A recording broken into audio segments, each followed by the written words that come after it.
She came as a cook, smiling, humble, and with hands that cooked magic in every meal. But behind that sweet smile was a deadly secret. One spoon at a time, she was feeding the entire family with something else. Something deadly. The Adewale family lived in a grand house at the edge of Lagos, where silence at night was so heavy it felt like the walls were listening. Mr. Adewale, tired of his wife's complaints about juggling work and home, decided to hire a maid.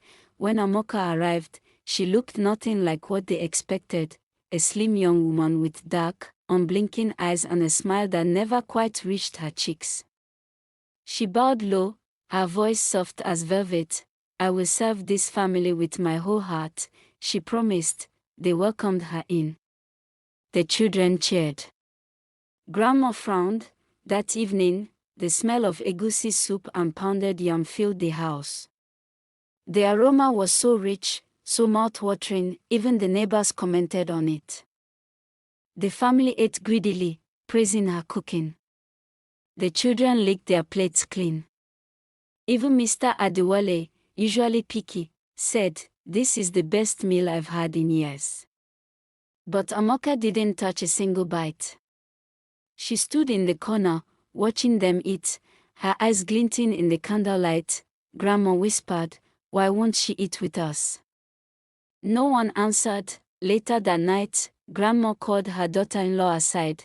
Her voice shook as she said, "That girl. Her spirit is not clean. Don't you see her eyes? Cold, like a snake's. Don't trust her." Mrs. Adewale brushed it off, smiling. "Mama, you're being paranoid. She's just shy." But as Grandma turned back toward her room, she caught sight of Amoka at the far end of the corridor. The maid wasn't blinking, wasn't moving, just staring at her, still, like a shadow waiting for nightfall.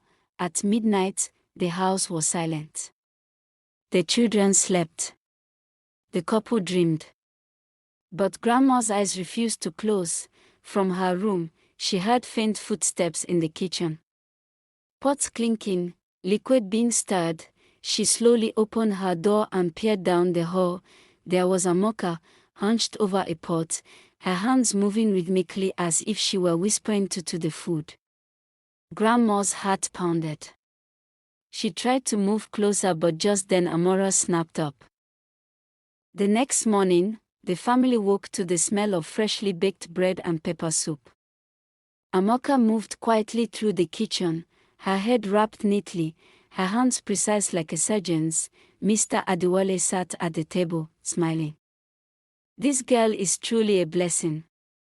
The children giggled as they sipped the steaming soup, but when Mrs. Adewale offered Amoka a bowl, she refused politely.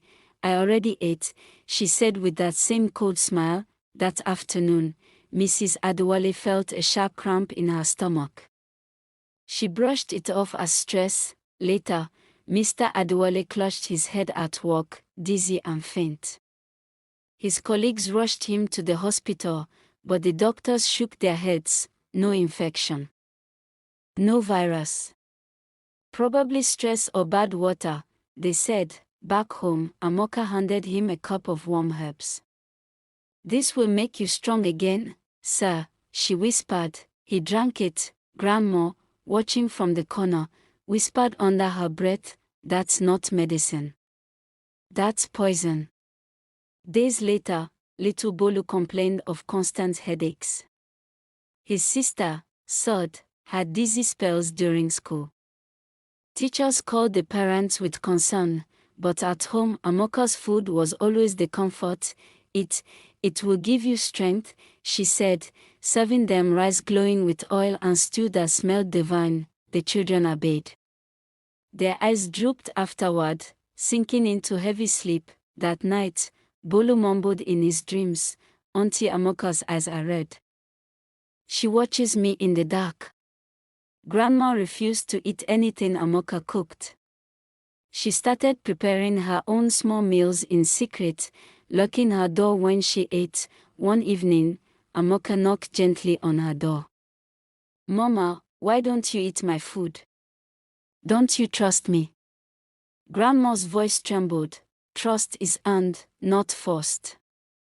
Through the half-open door, she saw Amoka's smile fade, just for a moment, into something dark and cold. Then Amoka whispered, "Be careful what you say, Mama. Words can also poison." Grandma's hands shook as she clutches her rosary. The night was thick with silence, broken only by the hum of the ceiling fan. Little Bolu, thirsty from his evening meal, tiptoed out of bed. His small footsteps echoed faintly in the corridor. The kitchen light was on.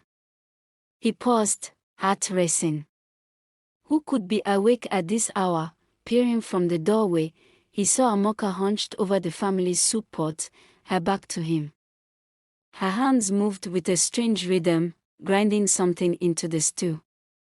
A faint, acrid smell stung Bolu's nose. Bolu's breath caught. As if sensing him, Amoka stopped stirring. Slowly, she turned her head. Her eyes glowed faintly red in the dim light, her smile stretching wider than it should. Bolu gasped and stumbled backward, his little hands covering his mouth.